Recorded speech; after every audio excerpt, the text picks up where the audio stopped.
we've had a very interesting day and a half so far in Guyana, with more interesting activities to follow, because we are going to have a meeting and a dinner with the President. We're seeing the Foreign Minister.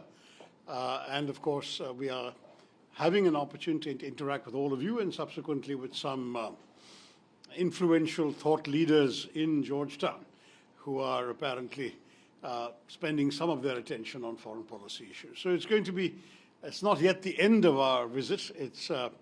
It's a little more than halfway through. What we have been able to, the impression we get, shall we put it this way, so far, is that there is a great deal of sympathy and understanding for India's position on the recent events in the subcontinent. We had a lengthy conversation with former President Bharat Jagdeo yesterday.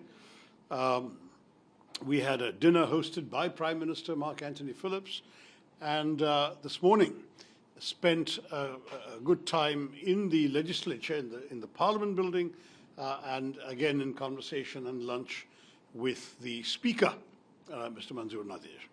So with all of this, we have already been able to have some useful conversations. I'm very happy to address any questions and concerns you may have about exactly what happened in this conflict, which we're here to talk about. But I'm pleased to say that in addition to that, we were able in all cases to enlarge the scope of the conversation to broader issues of friendship between India and Guyana, as well as greater opportunities for economic cooperation between our countries in the time and the years ahead. We capped it off by making an important visit both to Mahatma Gandhi's statue and the ship memorial to the Girmitiyas. The indentured laborers were brought into this country from 1838 to 1917 from various parts of India, and who came in extremely difficult conditions. Reading that the death rate on these indentured labor ships was actually higher than that on the slave ships. It was a terrible, terrible experience, but these people emerging from this experience have now helped build the nation of Guyana, and that is a matter of great vicarious pride for all of us from India, as well as, in many ways, a tribute to the character and spirit of those who came and who have remained. Final word is that our message was very simple. We came to enhance Guyana's understanding of the rather unpleasant experiences we have been going through with terrorist attacks on our country. And in addition to that, to seek Guyana's understanding and support for our right to defend ourselves and to respond effectively to these actions. I'm pleased to say that we got complete understanding and unconditional sympathy and support from those we spoke to. For us, this is important because we don't believe that the battle against terrorism is ours alone. It is a battle that the world shares. I was very struck at yesterday's Independence Day celebrations, which we attended in Berbice, when the President himself spoke of how, if there are assaults on Guyana, that the people of Guyana will rise not with fear, he said, but with determination and resolution, or words to that effect. And to my mind, that's exactly the spirit in which we in India are responding to the assaults on our country, on our people, and on the values we hold dear. So this is very simply a summary of my message and my colleague's message. We all spoke at the Parliament as well today. All of us have come with this message to the people and the leadership of Guyana. If you have any questions, or if you would like me to amplify further on anything that I've said, I'll be very happy to do so. Thank you very much.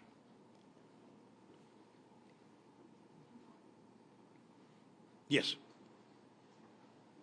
So this is Ayush Agarwal. You're audible. You're audible. Go ahead. This is Ayush Agarwal from ANI. So since Guyana is also a non-permanent member of the United Nations Security Council, that's right. who will soon be meeting the President of Guyana, what kind of support do you seek from Guyana when it comes to supporting India, which is also pitching for a permanent seat at UNSC, and it has been taking actions and making efforts for the listing of terrorists at United Nations Security Council. What kind of support do you seek from Guyana, and is this something that's going to come with, during the discussion when you meet the president today? We had a brief courtesy meeting with the president at the Independence Day celebrations, but today will be more substantive, and we'll have an opportunity to go into these issues in greater detail. The foreign minister will also be present either with him or shortly after. To my mind, Guyana's importance, thank you very much, Guyana's importance to us is because it's Guyana, but there's certainly the additional element that it is a member of the Security Council, and as such, its voice is heard when the 15 members of the Council are formulating a response to any incident involving international peace and security, under which obviously our recent troubles qualify. So, for example, the press statement by the Security Council condemning the terrorist attack in Pahalgam, Guyana's was one of the voices reflected in the language and strong support given to India in that press statement. Conversely, when there are issues in which others may have a less helpful attitude towards India on the Council, we would hope that Guyana will be among the friends who will speak up in favor of us. But I don't want to presume as an outsider what any sovereign country will do. All I can say is we will request the President of Guyana and the Foreign Minister to convey to their delegation how much importance and value we attach to their constructive assistance on ensuring that the world, in the voice of the UN Security Council, stands up against terror and for its victims, as well as, frankly, against those who would shield, guide, finance, arm, equip, and direct these terrorists who have been sent against our country. So all of this is extremely important. Yes, ma'am.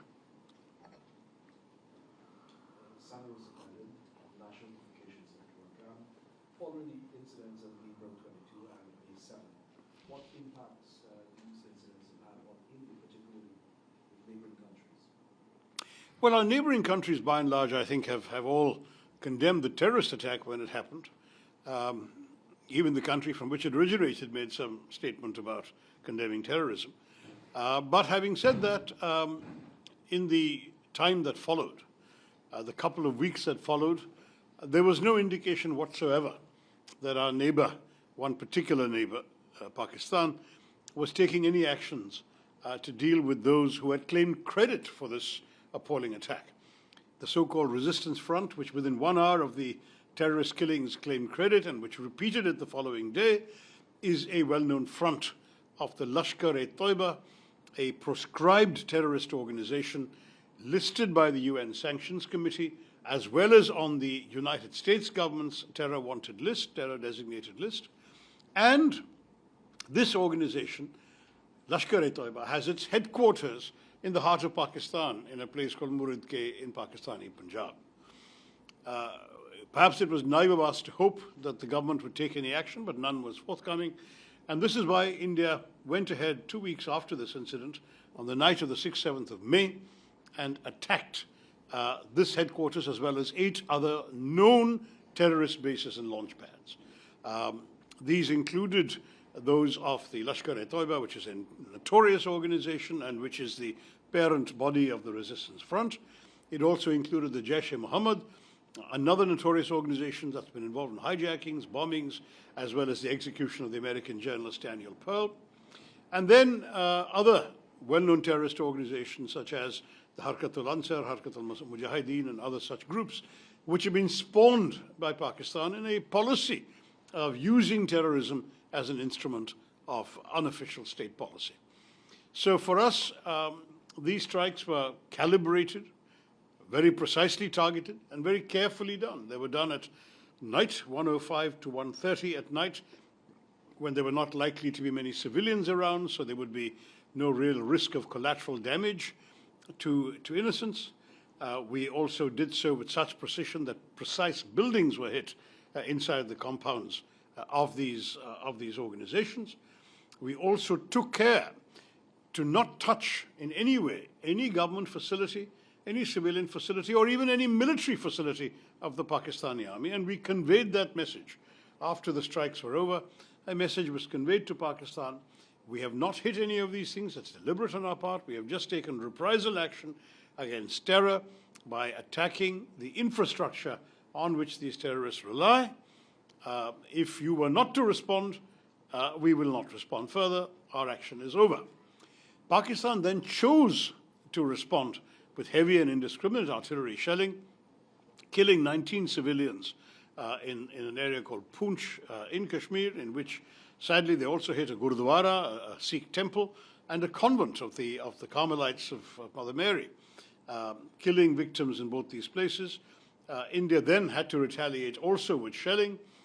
Pakistan unleashed a barrage of drones and missiles. They were effectively countered by our air defense systems, and India also then struck on the night of the 9th, 10th of May. We struck 11, this time explicitly military targets, airfields and runways and buildings associated with the Pakistani military, who were, after all, attacking us. So it was, in every case, retaliation. Our first strike was done in such a way that no escalation was needed. We had no desire to convey that it was the opening salvo in what was meant to be a sort of protracted war. Each strike was retaliatory. Each action taken by India was only in response to Pakistani action. And when governments called us to express concern, we conveyed exactly this message throughout, which is that we are not interested in war. If Pakistan stops, we will have no reason to retaliate. And that is, in the end, what happened. The Pakistanis, on the morning of the 10th of May Indian time, they reached out to our Director General of Military Operations. A call was set up for 3:30 in the afternoon, and then a ceasefire, or since no war had been declared, a cessation of firing, I think is the language they use, would start at 5 p.m. that day. In the 2 weeks since then, there has been a fair amount of calm. There were some violations on the first night, but that was it, sporadic violations. But from the second day onwards, there's been no trouble at all. The border is calm, and to the best of my knowledge, the forces are moving back a little bit from their assertive positions on the front lines. We, as I said, and I've said this repeatedly, we have no interest in war. We are not desirous of having a military conflict with any of our neighbors. We are focused on our growth and development. Guyana appreciates this because you yourself are focused so much on the remarkable economic growth story of this country, which is a record-setting 30% these days. India's is nowhere near that, but it is nonetheless the fastest growing major economy in the world today, and we are anxious to return to that pattern. That's what we want to do. So the short answer is, my colleague, that we are not in any way sending any signals of a negative nature to any of our neighbors because of this. This is purely a retaliation for terror attack, nothing else.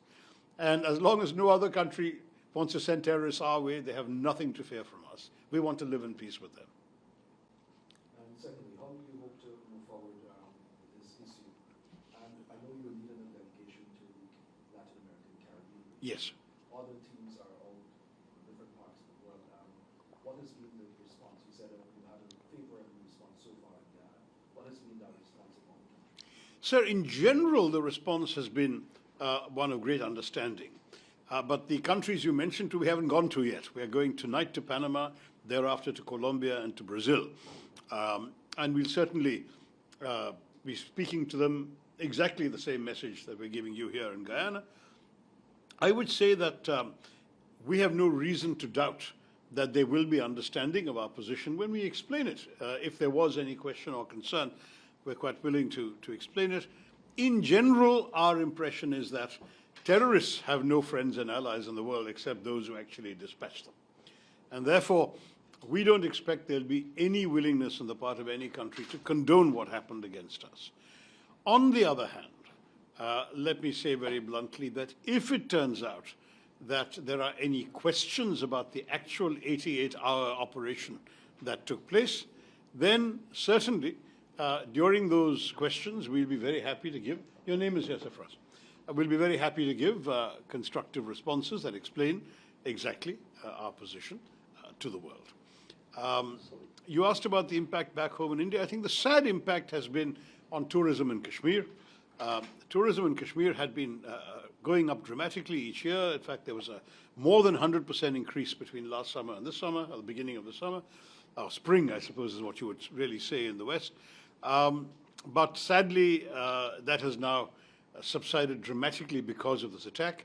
I think we are all anxious and keen that we should encourage tourists to return, because in a sense that is one of the things that the terrorists wanted to achieve, was to hurt the Kashmiri economy and hurt the processes of normalization that have been going on. So if we can encourage our compatriots to go back and to enjoy their holidays in Kashmir, I would really like to see that happen. But otherwise, there has been no other impact on the rest of India, particularly. I would say after an 88-hour conflict, most of the country has gone back to normal. There was certainly a desire on the part of the terrorists to provoke communal tensions in India between the Hindu and Muslim communities. That failed spectacularly. All communities rallied around in a very united manner. And what was again very effective was that in the briefings that the Indian government and the Indian military gave every day during these 4 days of conflict, two of the military officers doing the briefing were women officers, and one of them was a Muslim, which sent a very clear message to the world, or anyone who was watching, that this is not about Hindu-Muslim or anything like that. This is about terrorism and terrorist enablers versus democratic India.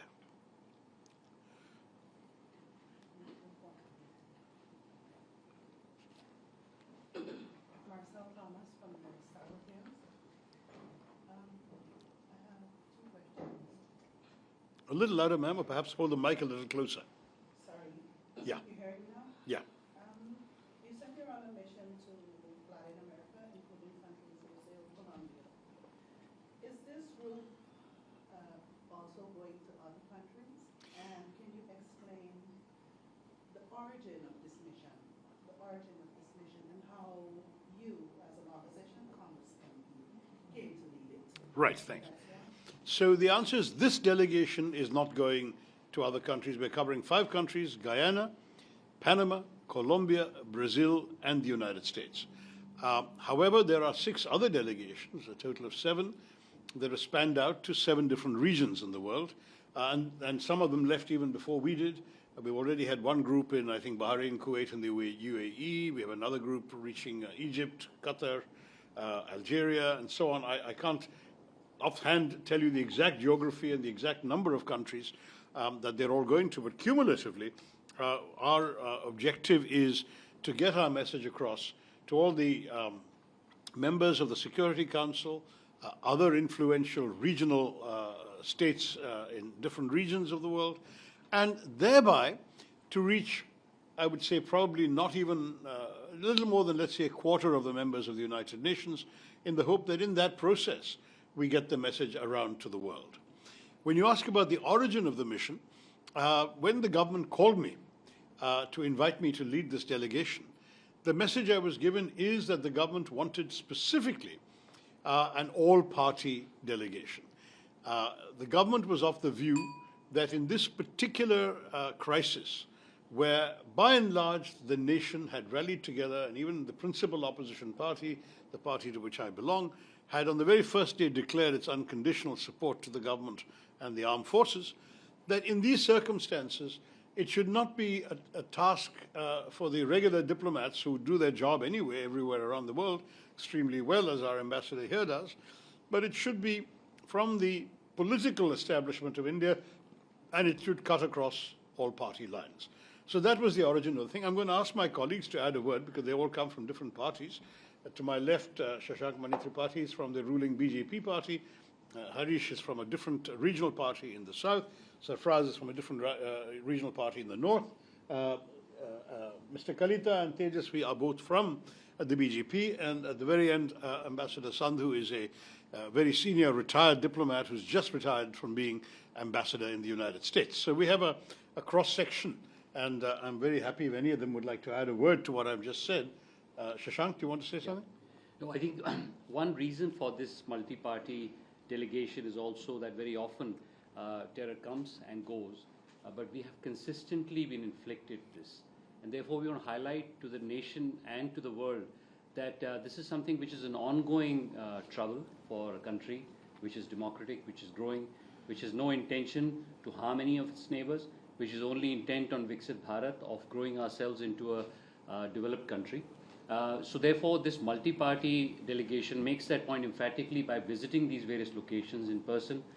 Some of this can be done remotely, but we felt it is appropriate to highlight the point that this is just one of the many things which have been done. And the response that we've had has been very proportionate, non-escalatory, and in some ways very mature, so that we both send a message to terrorists that this is not going to be condoned, or this is not acceptable behavior, to the sponsors of those terrorists, that this is not something that is appropriate in today's modern world, but also to the world that we need the support of the world to fight terrorism, which is a global phenomenon. As we know, and we were very poignant appreciation of this when we all first descended on 9/11's memorial on the first day that we went to New York, as well as subsequently meeting with other people of think tanks there, that this actually has been afflicted in many countries, not just India. But sometimes it waves and comes down. We believe that this constant opposition to terrorism across the world, across multi-parties, across multi-domains, is very important, not just for India, but for the world. Anybody else would like to add a word? No? Okay. Yeah, go ahead. My other question, Pakistan has denied these attacks on India. Can you provide the latest update from investigations, from India's investigation to show that Pakistan or Pakistan-based terrorist groups directed those recent attacks? Well, first of all, let me just stress that as far as Pakistan's denials are concerned, we've seen this movie before. I mean, there have been sadly attack after attack on India, every one of which was denied by Pakistan, and every one of which was then found not just by Indian sources, but by objective and often international investigations to be from Pakistan. I'll give you two famous examples. 2008, when we had this horrific attack on Mumbai, what we call 26/11, like the 9/11, the Americans went through. 170 people were killed over 3 protracted days, and those of you who are old enough will remember the unfolding saga on television of this long drawn-out terrorist atrocity. At that time, Pakistan also denied it. One of the terrorists was caught alive. His identity was established. His home, his address, his village in Pakistan were identified. And Western intelligence agencies, not us, had actually recorded the chilling voice of the Pakistani handler giving daily instructions, and not minute-by-minute instructions to the killers in one of the hotels in Bombay, which room to go to and where to turn and whom to attack and whom to kill and whom to spare and so on.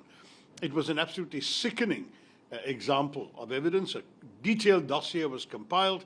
The surviving terrorist was completely investigated. Transcripts were given to the Pakistanis and to other countries interested. And to this day, no one has been prosecuted or convicted for this crime. So Pakistan's situation, as you may remember, was further exposed to the world when they denied knowing where Osama bin Laden was. In fact, the Pakistani president of the time claimed that Osama bin Laden was dead. He was found very much alive in a safe house right next to an army cantonment in a garrison city in the heart of Pakistan. So this is the story of Pakistan. We have denials all the time, and they always turn out to be lies. And this is why it has become extremely difficult for us to take Pakistani denials seriously. But on this particular instance, the denial is all the more hollow because of the TRF's claim of credit. Not only did they claim credit within 1 hour of the attacks taking place, which showed that they had immediate intimate knowledge, but they repeated that 24 hours later on the same website. And it was only when the masters of denial told them, "We are busy denying, why are you claiming credit?" that they were persuaded to delete the claim from their site. However, when India struck the headquarters in Muridke of the LET and the headquarters in Bahawalpur of the Jaish-e-Mohammed, there were a number of terrorists killed in those locations. And when the funerals took place, as you can see here, they were attended by Pakistani military and police officials in uniform.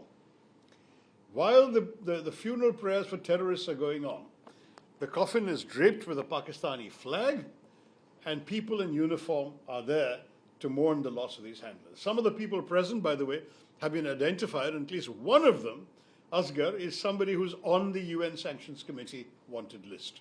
So it's not that this is an innocent funeral for regular folk. This is a terrorist funeral, and what greater evidence of Pakistani complicity can you want than the actual presence at the funeral of Pakistani senior military and police officials in uniform?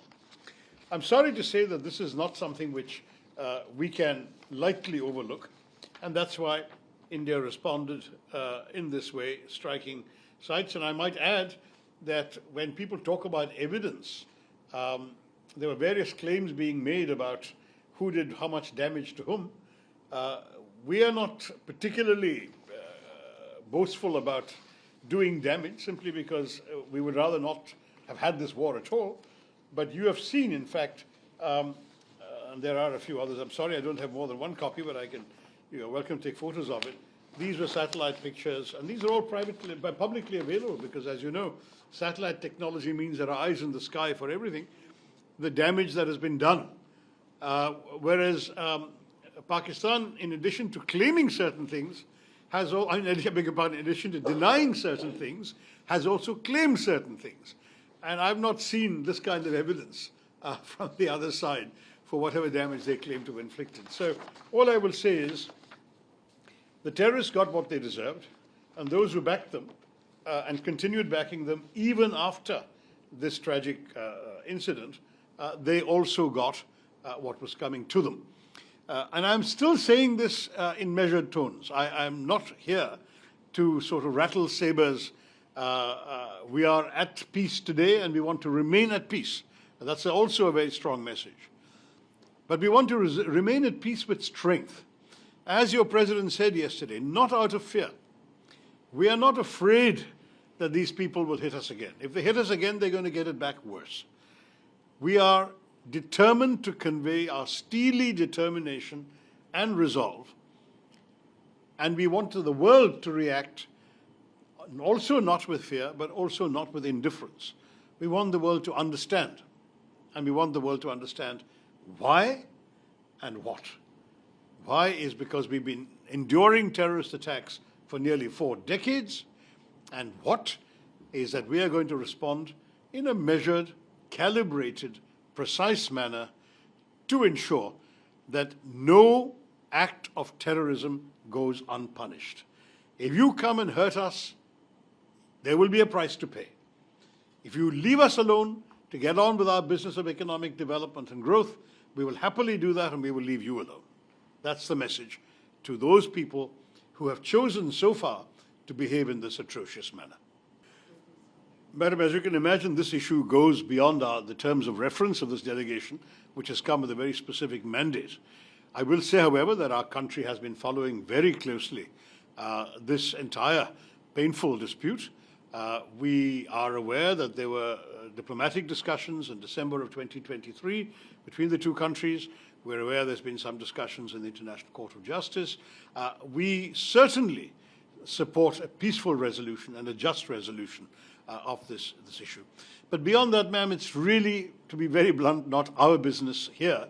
Those of us who've come on this mission are here for the very specific purpose of focusing on developments in the subcontinent and speaking to our friends in Guyana about this broader issue. As it happens, we've had larger conversations, including about your wonderful development story, your economic growth prospects, the desire of many of your leaders to see India more involved in some of the economic, all of that we have taken note of, and we are conveying it back to our country when we get back. They have also mentioned their concerns about the present crisis, the question that you mentioned on your border, and we have listened with a great deal of attention and a great deal of sympathy and understanding. Beyond that, it's difficult for me to say more because these are all sensitive diplomatic issues and those handling them are better prepared to answer your questions.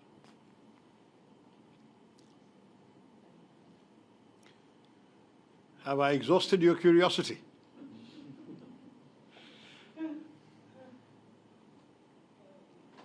Great. Well, thank you all very much.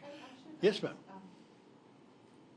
In the discussions with our Vice President, it just centered around this issue, nothing else. No, we talked because he's, as you know, also overall responsible for the economy of Guyana. So we covered a lot of economic ground. He talked about specific sectors that Guyana was giving importance to. Some of those sectors were also repeated in the President's speech last night. He mentioned banking, the strong need for a completely revamped banking infrastructure, the need for digital infrastructure, telecommunications improvements. These are all sectors in which India, I'm pleased to say, has also gone through major reforms in the last decade. And therefore, there are a number of lessons learned and experiences we are quite willing to share.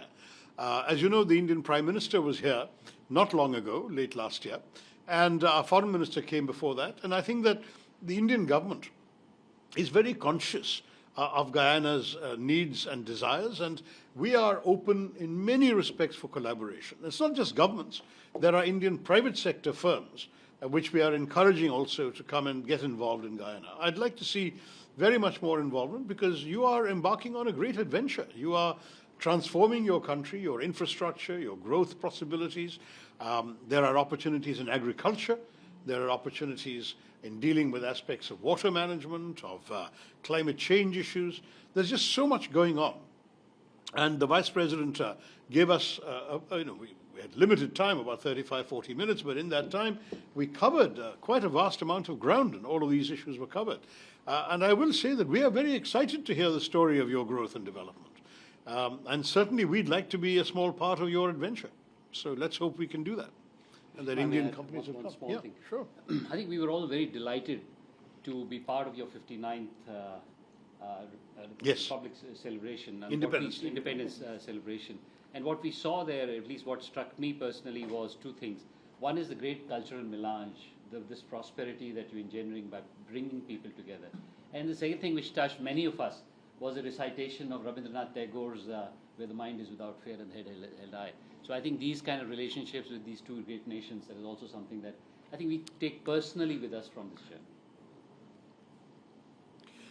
A modified version of Tagore. Not the whole Modified version. All right.